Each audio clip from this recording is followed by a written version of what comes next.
département est là pour d'abord les accueillir, les recevoir, les aider, les accompagner, essayer de lever les freins.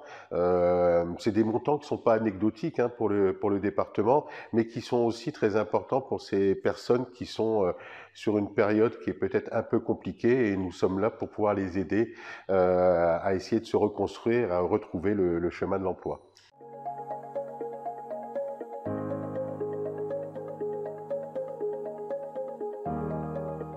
Après que les bénéficiaires se soient inscrits, nous les recevons très vite, entre 7 et 15 jours. C'est-à-dire que quasiment tous les vendredis, dans les 22 MDSI du département, nous accueillons de façon collective ces bénéficiaires. À partir de là, ils ont toutes les informations. Dès que cette réunion est finie, ils sont dirigés vers une personne, vers un assistant, qui va s'occuper d'eux et qui va même voir, on va même jusqu'au coaching, quoi. C'est très important.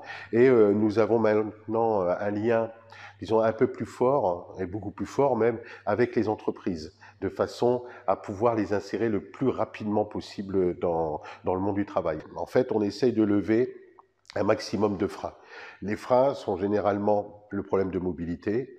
Nous travaillons énormément dessus. Niveau numérique, à une période où tout le monde parle du numérique, il faut savoir que beaucoup de personnes, et pas simplement les bénéficiaires du RSA, qui ont des difficultés avec cet aspect-là.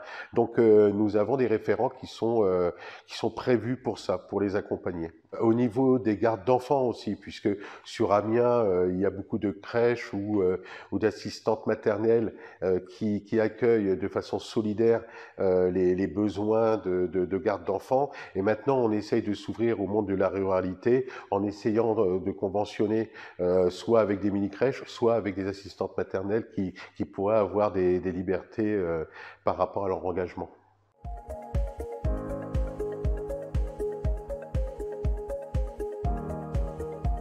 Le travail actuel qui se fait que ce soit avec Pôle emploi, il y a un gros travail qui se fait avec eux, avec les missions locales, où on travaille vraiment, on commence à travailler en partenariat.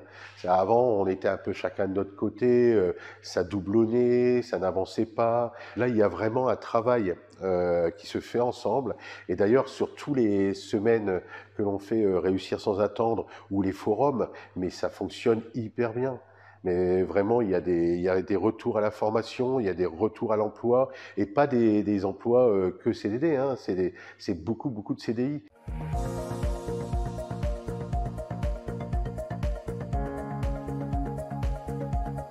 Oui, évidemment, puisque sur la dernière année ou sur les 2 dernières années, je crois que sur les 2 dernières années, on doit être à peu près à moins de 2000 bénéficiaires du RSA. Donc c'est d'autant plus de familles qui se permettent d'avoir, disons, un salaire décent en fonction de leur travail, et ça permet aussi indirectement de faire tourner une économie. La réussite ne peut pas être unique que celle du département. C'est forcément aussi un partenariat qui se crée entre le département et les bénéficiaires du RSA.